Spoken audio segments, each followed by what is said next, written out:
Recently, I've been trying to create the perfect foundation for this game, and so far, we've got some sick combat, some awesome enemies, and now there's only one piece left.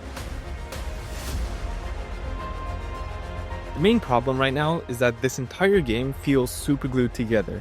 A great example is these crates, which have shown up in the background of a lot of videos, but are actually completely static. And like, what even is this? There are very few things you can actually interact with, and this makes the levels feel really empty and lifeless. So I guess, to really bring this game to life, Destruction is as good a place as any to get started.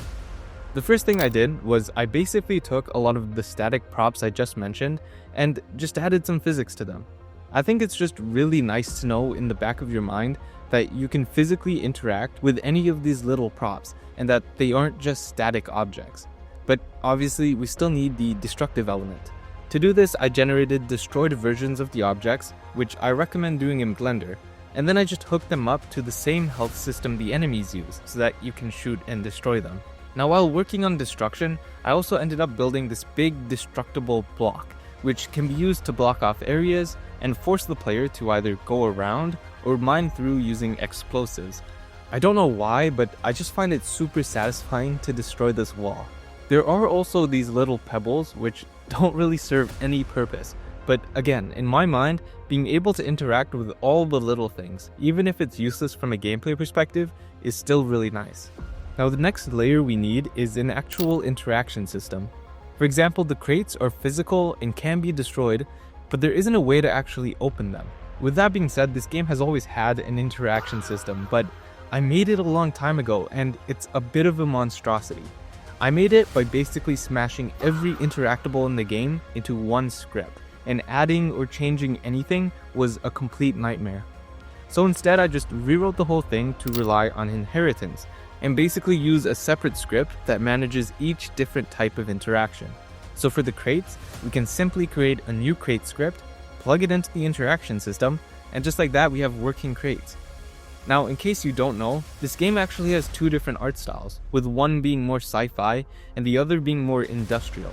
A big downside to this is that I basically have to create variations of every interaction in each of these styles, and in this case with the crates. With this updated interaction system, we can now work on some doors. I think the amount of time it takes to make doors is like a running joke in the game development community, especially considering how many other videos I've seen with people complaining about the same thing. But here's some reference. The simplest door is one that's just always open and the player can walk through. A variation of this is the automatic door, which opens when the player is nearby. By taking this a step further, we get a variation that requires the player to interact with the door to open it. Now here's where things get a bit complicated. If we take it another step further, we get the unpowered door, which basically requires the player to search for power sources and plug them in. Another variation is a door that requires the player to kill all the enemies in a room to move on. Ultimately, even though this might sound a little bit excessive, this gives me some really awesome control over how I want players to move through the levels. I also want to mention a little detail, mainly because I know no one is going to notice it. So let's say you're approaching this door. As you can see when the door opens, it has two layers of panels, with the front one opening before the back one. I did this because I thought it looked cool and made the door feel more three-dimensional. Now let's say you approach the door from the back. You get the same effect with the front panels opening before the back ones. It's probably a dumb detail, but to do this, I just made the panels visible from only one side and then replicated the animation in both directions, so you get the effect no matter which way you approach the door. Now one last interaction I really wanted to tackle was the character interaction system. This is a story-driven game, and although we haven't really tackled the story part yet, interacting with other characters is going to be a pretty big part of this game. So I built out a temporary but functional dialogue system where what you say actually impacts the conversation. I also set up different types of interactions where some move the camera into a certain position and others let you talk with characters while staying in the player's body. Now, I know this is a really small detail, but the old camera movement system always moved the camera to a specific point. While this is useful, in certain situations it's actually a bit of a problem. For example, if you approach an interactable from the back, it'll swing the camera over to the assigned position, which is a bit nauseating and just feels kind of weird. So I created another variation that basically just moves the camera to a position that's assigned relative to where the player is. So if you approach from the back, there isn't any of that nauseating camera movement. Now the whole goal of this video was to bring this game to life by making it feel like you could really interact with the world. And although we've kind of gotten there, the only real interaction so far is pressing E, which just isn't all that immersive. So the most logical option is to try and create puzzles. This game isn't going to be a puzzling game at all, but I think puzzles can really help break up the monotony between combat and exploration, which this game will have a lot of. Now, the first puzzle is one you guys have already seen, but it's basically the door powering system. The player's grab ability actually allows you to throw objects if you hold the drop button. Using this, I can create fun scenarios where you have to find power sources to open the door and try and throw them into the slots. This system did exist before, but it didn't really work or feel as good as it does now. But yeah, overall this mechanic is a lot more engaging than just pressing a button to interact with something, and it's kind of like a mini game in of itself. Another interaction I'm pretty happy with are these laser puzzles. This is something I want to expand upon later, but for now, you can use lasers to open crates, with some crates even requiring multiple lasers.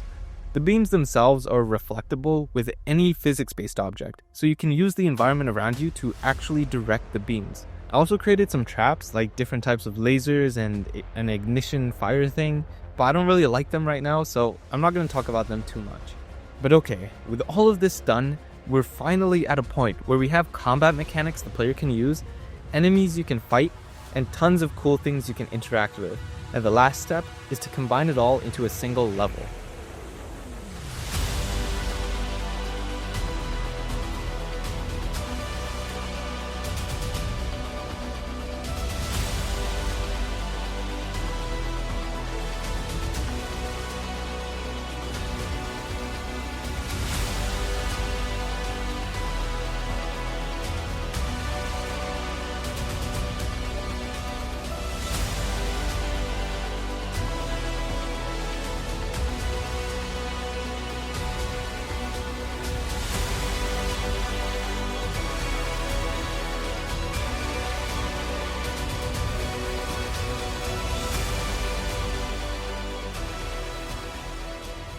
Now, hopefully everything seems a lot more alive and less static than it did before this video. Obviously it's not perfect, and once the story is done, I'll definitely have to build out a lot more props. With that said, I think it's time to get into some more serious news. A lot of you guys might be wondering when the demo and playtest will be coming out. Well, there's only one last thing I need to do, which is to optimize this game so that anyone can play it. I'll release a video on that in around a month, and after I do that, I'll be releasing a demo on itch. I want this game to be great in 3 pillars: graphics, gameplay, and story. After the playtest, graphics and gameplay will be in a pretty good spot, and so I'm going to shift my focus to fully writing out the story, which I expect to take around 2 months. In my mind, after I write the very last line in the story for this game, the end of development will become so much clearer to me, because right now actually finishing and releasing this game is kind of just like a fuzzy dream. But yeah, that's all I've got for now, and hopefully in a few months' time, you guys will all finally get to have some hands-on fun with this game. I've just gotta optimize it.